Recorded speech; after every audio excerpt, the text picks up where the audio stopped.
이정현입니다. 이정혜입니다. 맞아요. 박소영 엄마 이정혜입니다. 삼남 이녀 중에 막내딸 넷째로 성장을 했는데 그냥 평범하면서도 약간 조금 모가 난 듯이 성장을 한 부분이 없지 않아 있는 것 같아요. 생후 45일 지나서 얘가 다운이고 심장병 아이인 거를 알게 됐어요. 처음에는 출생 신고할 때는 다 정상으로 출생 신고하고 병원에서도 그냥 저는 그 당시에 학원 강사를 했는데 2층이 산부인과가 있었어요.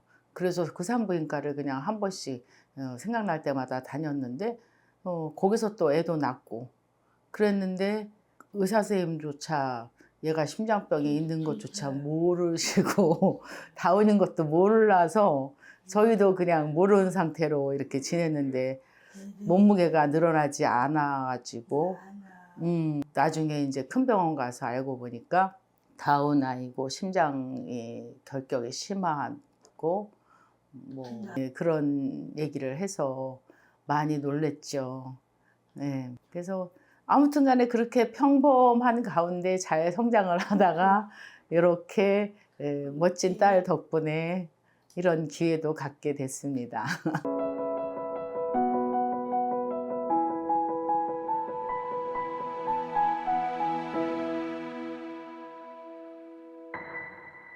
이제 어릴 때는 생사의 기로에서 오래 있었기 때문에 하다못해 저희가 이제 사는 집에서 친정집을 한번 가려고 하면 이제 택시 기본 거리인데 거기를 함부로 못 갔어요.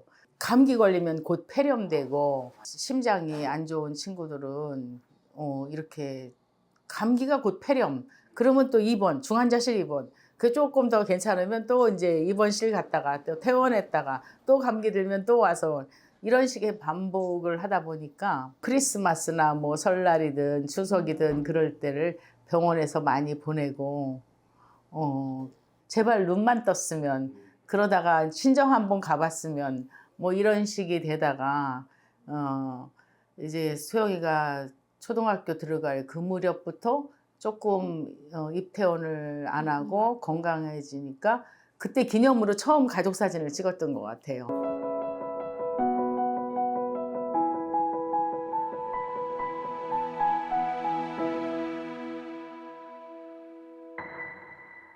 어릴 때 사진을 보면은 이렇게 펜을 잡고 돌 때 또 펜을 잡았어요.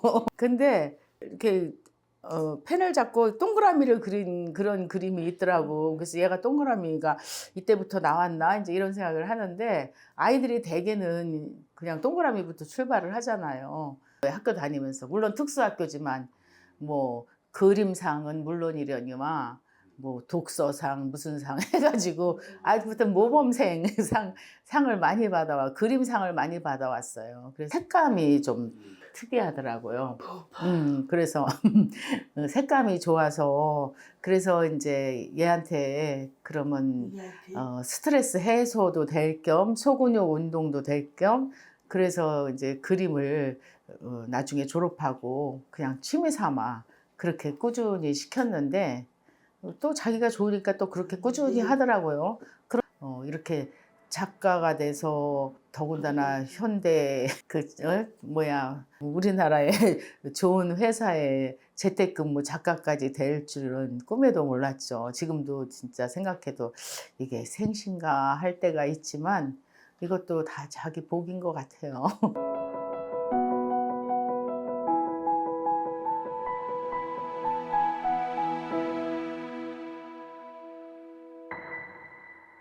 작은 목사님? 그럼 작은 목사님. 예. 기도도 자기가 엄마한테 기도하자 그러고. 그래서 우리 소영이가 엄마를 참 그나마 이제 더 이렇게 낮아지게 만든 어떨 때는 이렇게 초라하게 살아도 되나 싶었는 만큼 힘들다가도 소영이 덕분에 그래도 이렇게 웃을 일도 많고 낮은 삶을 눈여겨볼 수 있었던 것도 저한테는 또 소중한 경험인 것 같고 그래서 감사하게 지금은 생각해요. 제가 잘 감당만 하길 바라죠.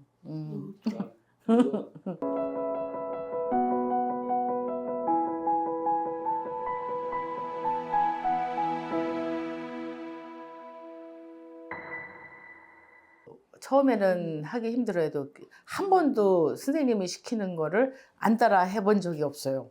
다 잘 따라하고, 그리고 그야말로 지구력이 생기는 것 같고, 좀 몸이 건강해야 마음도 건강하다고, 좀 하루가 좀 힘차게 시작하는 느낌, 그런 것도 들고, 조금 좀 빠릿빠릿해지는 느낌도 들고, 어쨌든 운동이 중요하구나. 돈만 많이 안 들면 계속 시키고 싶다, 이런 생각이 들죠.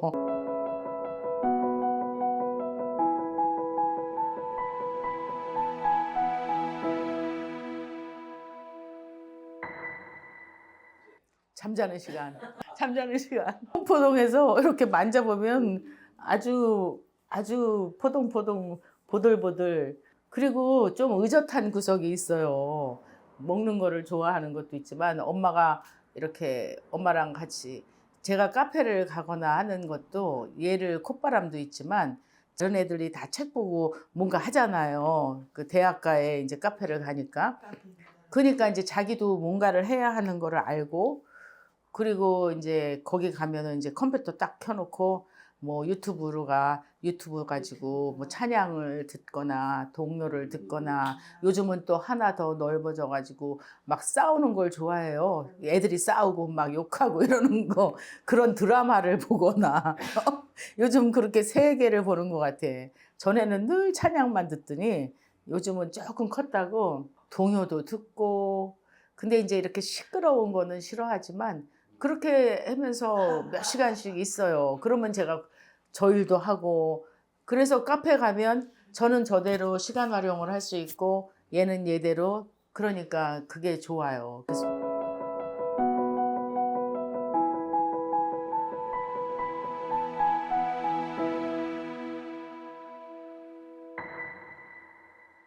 일, 이, 삼, 사, 오, 육, 칠, 팔, 구, 십. 어이 잘했어요.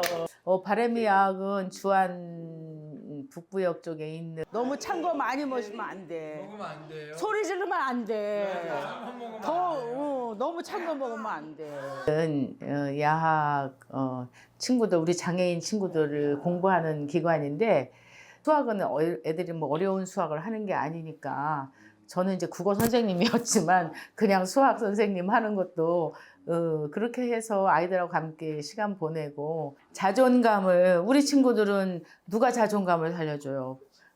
가까이 부모밖에. 근데 부모도 막 어떨 때는 막 힘들 때는.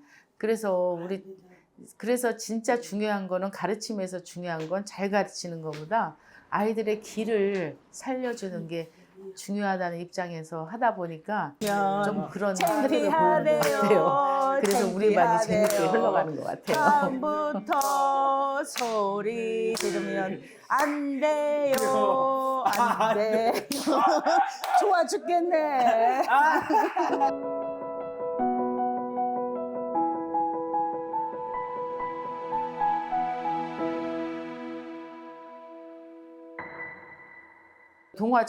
동화 작가가 돼야겠다고 마음을 먹었는데 동화 작가가 되는 방법을 모르니까, 그리고 이제 동화를 하나도 써놓은 게 없으니까 신춘문예는 한 번만 써도 당선이 되면은 될 수 있는 거니까 그거를 이제 목표로 삼아서 했는데, 너무 하나님이 보호하사 어쨌든 처음 쓸 줄을 모르니까 소영이 이야기를 제가 가장 잘 아는 거, 그리고 아이 얘기, 아이의 눈으로 하다 보니까 이제 그렇게 쓰게 됐는데, 저는 갈수록 좀 동화가 어렵죠. 아이들의 뭐 이렇게 일상을 다루는 그런 동화보다는 뭐랄까, 조금 서정적인 시와 뭐 산문의 그런 중간 같은 역할. 예, 그래서 저는 저 나름대로는 서정동화라는 장르 이름을 달고, 저 일상생활 속에서 저의 그 눈에 들어오는 거 한 번쯤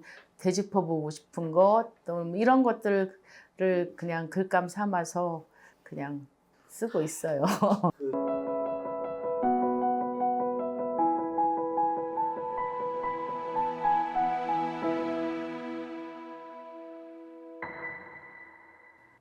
저희 집에는 재산은 없지만 책이 많아요. 이 집을 서재 삼아서 그렇게 창고 삼아서 처음에는 소영이 작품이 너무 많아가지고 그걸 갖다가 이제 정리하고 버릴 건 버리고 이제 이러려고 여기다가 이제 이렇게 저렇게 해놓으니까 제법 미술관 같은 느낌이 들어서 나쁘지 않은 거예요. 그래서 떡볶이집 같은 공간이긴 하지만 그래도 나쁘지 않네. 그러고 이렇게 하고 그냥 또 마침 저 낡은 간판 같은 게 있어서 거기다 글씨를 써서 이렇게 해놨더니 사람들이 보고 이렇게 또 관심을 가지는 분들이 계시더라고요.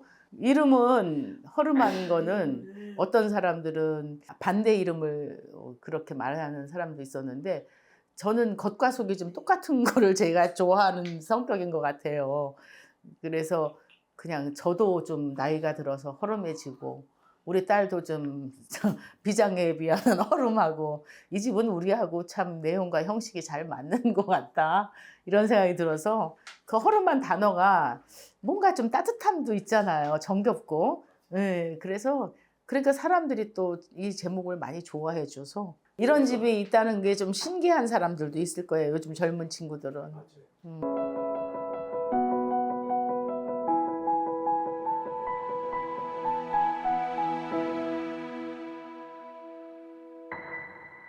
저의 고해성사 같기도 한 건데 소영이를 제대로 키우려면은 그 방법밖에는 달리 없더라고요. 얘를 오래 지켜보고 그거를 지켜보다 보면은 이렇게 또 사랑의 눈길이 싹틀 수밖에 없어요. 그래서 사랑의 눈길이 아니면은 얘를 어떻게 키울 수가 없을 것 같더라고요. 그래서 장애를 제가 박사 논문도 쓴 게 부제목을 장애의 재정의를 위하여 이렇게 해서 썼는데 거기서도 이제 그 얘기를 한 거죠. 장애가 막힐 장자에 막을 애자라는 한자를 쓰지만 길장자에 사랑애나 또는 베풀 장자에 어쨌든 사랑의 눈길로 장애를 바라보지 않으면 해답이 없다는 생각이에요. 그래서 장애는 이쯤에는 재정의가 필요한 때고 제가 이제 소영이를 통해서 느낀 거죠.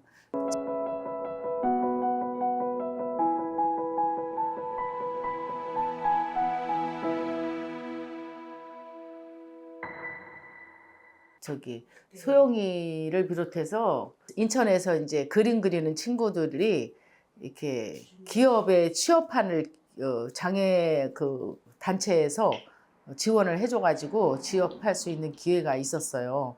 그렇게 해서 이제 지금 현대 엔지니어링 재택근무 작가로 월급 받아요. 월급.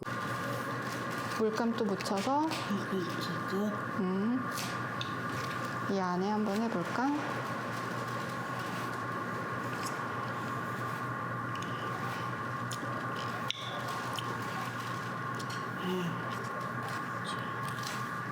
또 물감 묻혀서 작가님 멋있어요? 멋있어요? 응, 화이팅! 네. 짠! 짠! 사랑이 고파서 이렇게 태어난 것 같아요. 제가 볼 때는. 많이 사랑받기 위해서 태어난 사람이라는 그 노래도 있지만 이 친구들이야말로 진짜 사랑받기 위해서 태어난 것 같아요.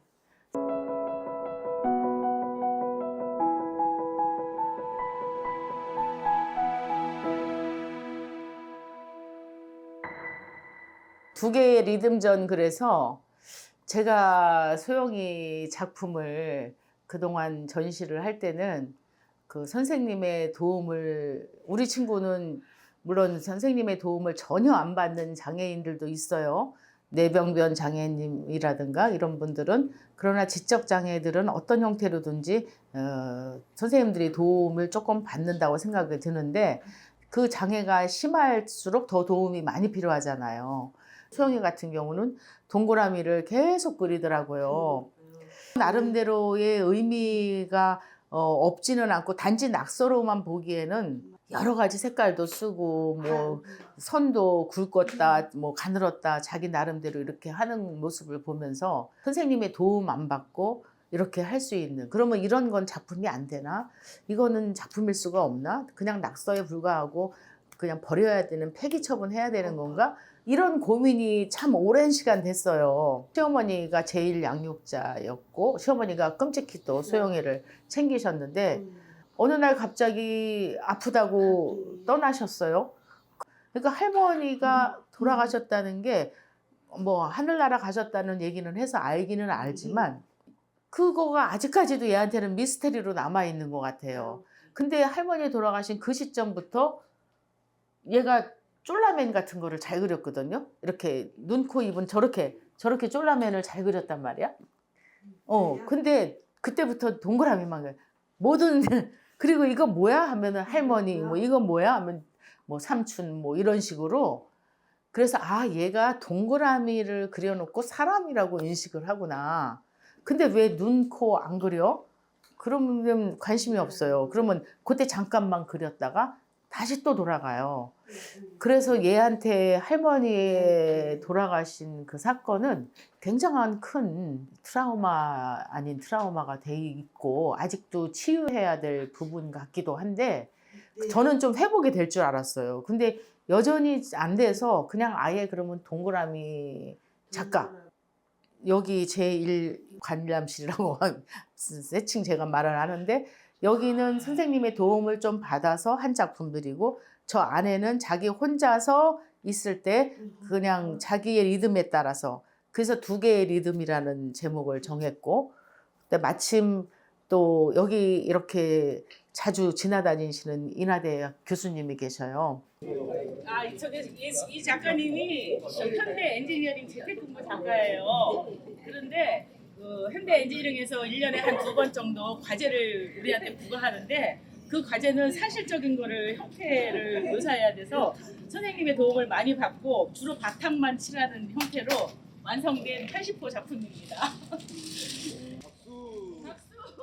박수.